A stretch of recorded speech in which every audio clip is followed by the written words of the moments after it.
ऐसा हुआ है। नॉर्थ ईस्ट में अशांत क्षेत्रों में तेज विकास करके चरणबद्ध तरीके से अफवाह हटाने का काम भी जारी है।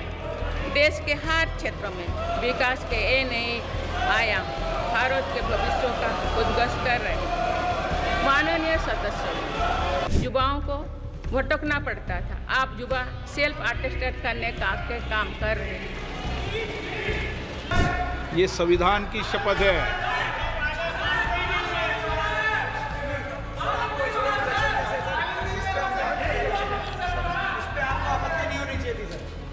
किस पे आपत्ति नहीं हो, सलाह मत दिया करो। चलो बेटो, चलिए। 27 जून 2024 18वीं लोकसभा, पहला सत्र और चौथा दिन। पिछले 3 दिनों की तरह आज का दिन भी काफी हंगामेदार रहा। आज दोनों सदनों को संबोधित करने के लिए राष्ट्रपति द्रौपदी मुर्मू सदन में आई। उन्होंने दोनों सदनों को संबोधित किया और इस दौरान खूब हंगामा हुआ। कई सारे मुद्दों पर विपक्षी दलों ने हंगामा किया, जैसे मणिपुर और पेपर लीक। राष्ट्रपति ने अपना भाषण पूरा किया और इसके बाद बवाल शुरू हुआ। सेंगोल पर बवाल हुआ। आम आदमी पार्टी के संयोजक और दिल्ली के मुख्यमंत्री अरविंद केजरीवाल की गिरफ्तारी को लेकर भी, जिसको लेकर आम आदमी पार्टी के राज्यसभा सदस्यों ने सदन के बाहर प्रोटेस्ट किया। इसके अलावा स्पीकर ओम बिरला और रोहतक से सांसद दीपेंद्र हुड्डा के बीच जो बहस हुई, उसको लेकर भी खूब गहमागहमी रही। आज सदन के चौथे दिन पूरे दिन भर की क्या हलचल रही, ये बताने के लिए हम लेकर आ गए हैं अपना खास प्रोग्राम संसद रिपोर्ट।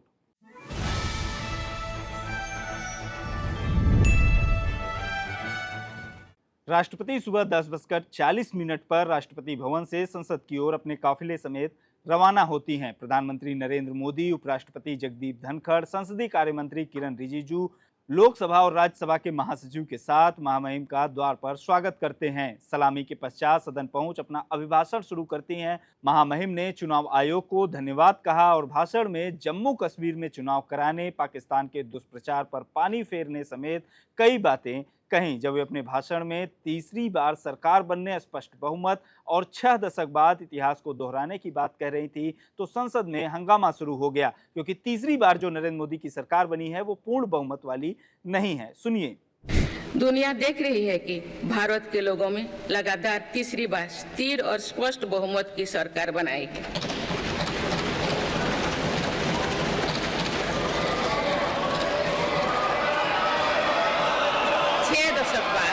ऐसा हुआ है। 6 दशक बाद ऐसा हुआ है। राष्ट्रपति ने अपने भाषण में उत्तर पूर्व में बढ़ रहे निवेश और सेना में किए जा रहे नए बदलाव पर बोलना शुरू किया, तो संसद में एक बार फिर से हंगामा शुरू हो गया। मणिपुर हिंसा पर न बोलने का आरोप लगाते हुए विपक्षी दलों की ओर से मणिपुर के नारे लगाए जाने लगे। मेरी सरकार नॉर्थ ईस्ट में स्थायी शांति के लिए निरंतर काम कर रही है। पिछले इस 10 वर्षों में अनेक पुराने विवादों को हल किया गया, अनेक अहम समझौते हुए हैं। नॉर्थ ईस्ट में अशांत क्षेत्रों में तेज विकास करके चरणबद्ध तरीके से अफवाह हटाने का काम भी जारी है। देश के हर क्षेत्रों में विकास के नए आयाम भारत के भविष्य का उद्घोष कर रहे हैं। माननीय सदस्य, शहीद सैनिकों के सम्मान के लिए सरकार ने कर्तव्य पथ के एक छोर पर नेशनल वॉर मेमोरियल की स्थापना भी की है। ये प्रयास केवल वीर जवानों के प्रति कृतज्ञ राष्ट्रों का नमन ही नहीं है, बल्कि राष्ट्र प्रथम की अनवरत प्रेरणा का स्रोत भी है। माननीय सदस्यगण, मेरी सरकार देश के हर युवा को बड़े सपने देखने और उन्हें साकार करने के लिए जरूरी माहौल बनाने में जुटी है। राष्ट्रपति अपने भाषण के आखिरी चरण में जिक्र करने लगी आपातकाल का और याद दिलाने लगी 25 जून 1975 को। तब इस बात पर एक बार फिर से शुरू हुआ हंगामा। जो सदन में स्थिति हुई वो खुद ही देख लीजिए। आज 27 जून है। 25 जून 1975 को लागू हुआ आपातकाल संविधान पर सीधे हमले का सबसे बड़ा और काला अध्याय था।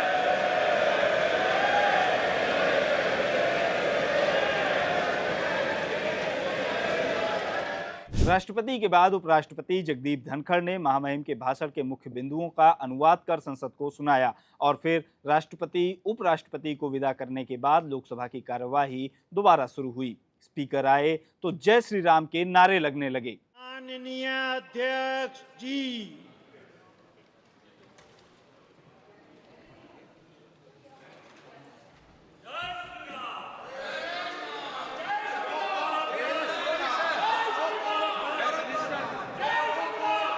लोकसभा स्पीकर ओम बिरला ने आधिकारिक तौर पर नेता प्रतिपक्ष के नाम का ऐलान किया।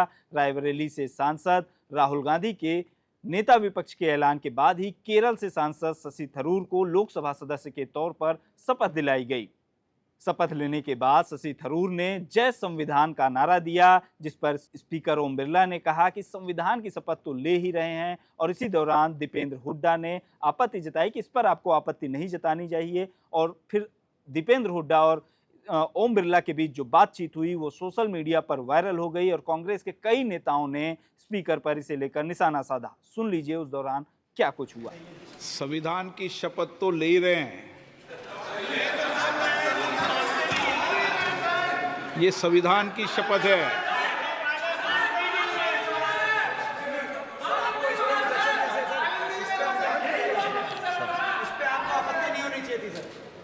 किस पे आपत्ति नहीं हो, सलाह मत दिया करो। चलो बैठो, चलिए। इसके बाद लोकसभा की कार्यवाही कल यानी 28 जून की सुबह 11 बजे तक के लिए स्थगित कर दी गई। लोकसभा के बाद अब चलते हैं राज्यसभा की ओर। राज्यसभा की कार्यवाही शुरू हुई। स्क्रीन पर आपको जो 6 सांसद दिख रहे हैं उनको राज्यसभा के सदस्य के तौर पर शपथ दिलाई गई। 61 नए राज्यसभा सांसदों को उपराष्ट्रपति ने बधाई दी। प्रधानमंत्री ने राज्यसभा में केंद्रीय मंत्रिमंडल का परिचय कराया। तो इसके बाद उपराष्ट्रपति ने केंद्रीय मंत्री जेपी नड्डा को नेता सदन बनाए जाने का ऐलान किया। आपको बता दें कि इससे पहले नेता सदन पीयूष गोयल हुआ करते थे, जो इस बार मुंबई नॉर्थ से चुनाव जीतकर लोकसभा में चले गए हैं और अब राज्यसभा में जेपी नड्डा को सदन का नेता बनाया है। भारतीय जनता पार्टी चूंकि सत्ताधारी है, इसलिए उसकी ओर से जो नेता चुना जाता है वही नेता सदन होता है। नेता सदन के ऐलान के बाद राज्यसभा को भी कल यानी 28 जून तक सुबह 11 बजे तक के लिए स्थगित कर दिया गया। कार्यवाही तो स्थगित हो गई, लेकिन सदस्य बाहर आए तो सेंगोल पर विवाद शुरू हो गया। विवाद शुरू हुआ समाजवादी पार्टी के सांसद आर.के. चौधरी के एक पत्र से, जिसमें उन्होंने सेंगोल को राजतंत्र का प्रतीक बताते हुए उसे हटाने के लिए एक पत्र लिखा था। सुनिए उन्होंने क्या कहा। देखिए, हम अम्बेडकरवादी हैं और बाबा साहब डॉक्टर अम्बेडकर ने संविधान लिखा है। जब से देश में संविधान लागू हुआ है तब से देश में लोकतंत्र है। लोकतंत्र का जो प्रतीक है वो संविधान है।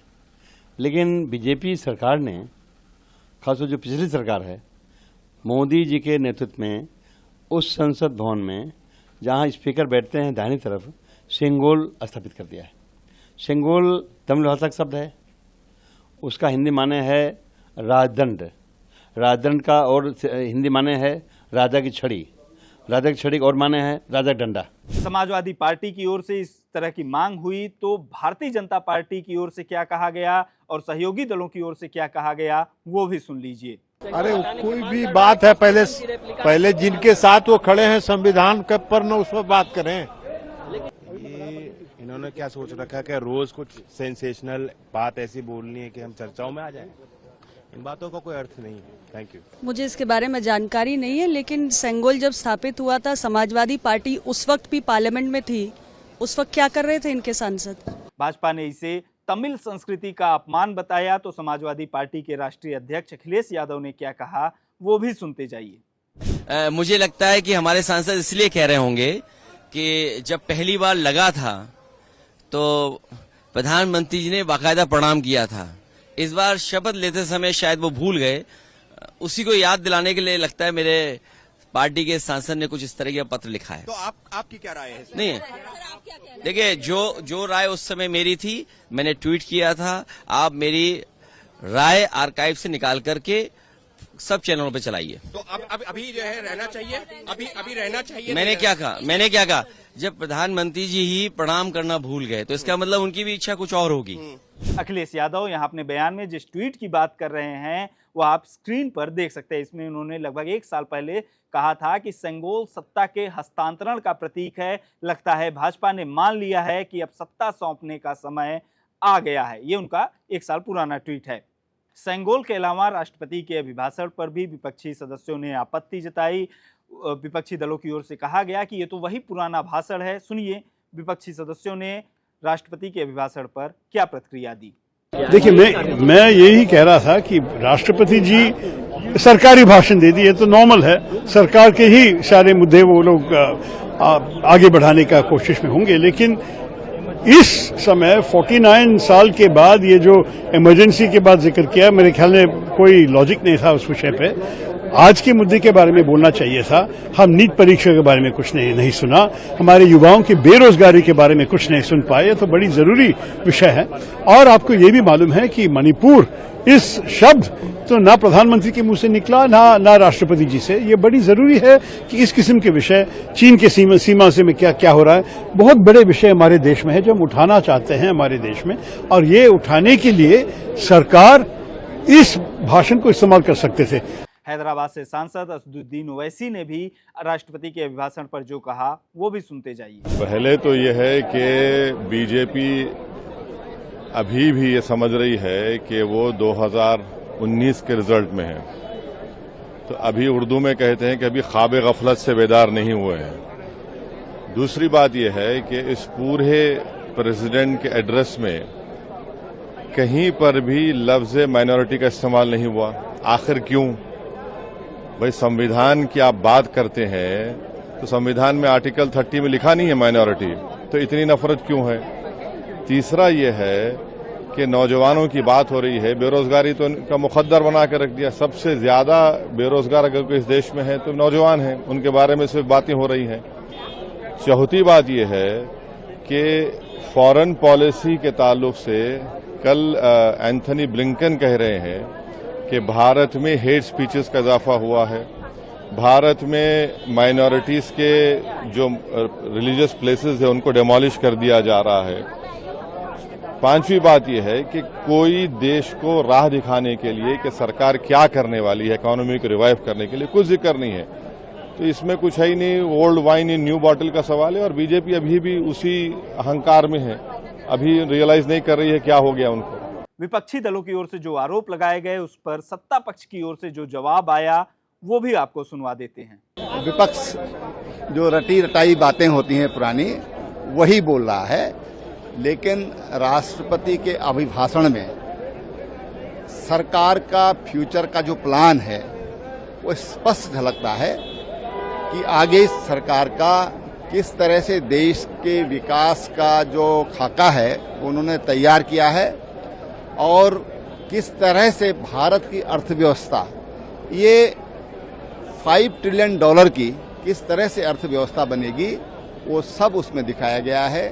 राष्ट्रपति के अभिभाषण सेंगोल पर विवाद के बीच आम आदमी पार्टी के सदस्यों ने, राज्यसभा सांसदों ने केजरीवाल की गिरफ्तारी के विरोध में संसद के बाहर प्रदर्शन किया। खास बात ये रही कि राज्यसभा सांसद और आम आदमी पार्टी के नेता राघव चड्ढा की अनुपस्थिति एक बार फिर से सवालों के घेरे में रही। इस प्रदर्शन पर संजय सिंह ने जो कुछ कहा वो भी सुनते जाइए। देखिए, दिल्ली के लोकप्रिय मुख्यमंत्री जो 3 बार से प्रचंड बहुमत से जीत के आए हैं, उनको गिरफ्तार करके जेल में डाल दिया गया। और किस दिन जेल में डाला गया? जब सुप्रीम कोर्ट से उनकी जमानत पर मोहर लगनी थी, जब सुप्रीम कोर्ट से उनके छूटने की पूरी संभावना थी, उस वक्त केजरीवाल जी को सीबीआई ने गिरफ्तार कर लिया, ईडी कोर्ट ने उनको जमानत दे दी। तो मैं समझता हूं कि ये एक तानाशाही का बहुत बड़ा उदाहरण है, और भारत के प्रधानमंत्री को जांच एजेंसियों के दुरुपयोग के ऊपर बोलना चाहिए, इसको रोकना चाहिए, अरविंद केजरीवाल को रिहा करना चाहिए। इस मांग को लेकर आज हम लोग यहां पर इकट्ठा हुए हैं, अपना प्रोटेस्ट दर्ज करा रहे हैं। तो ये था आज के संसद में जो कुछ भी हुआ उसके पूरे दिन भर का हाल। कल दोनों सदनों में राष्ट्रपति के अभिभाषण पर चर्चा की जाएगी।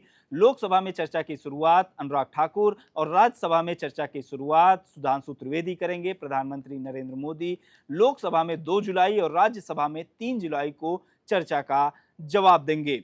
संसद पर हमारी ये रिपोर्ट आपको कैसी लगी, कमेंट बॉक्स में हमें जरूर बताएं। देखते रहिए लोकमत हिंदी।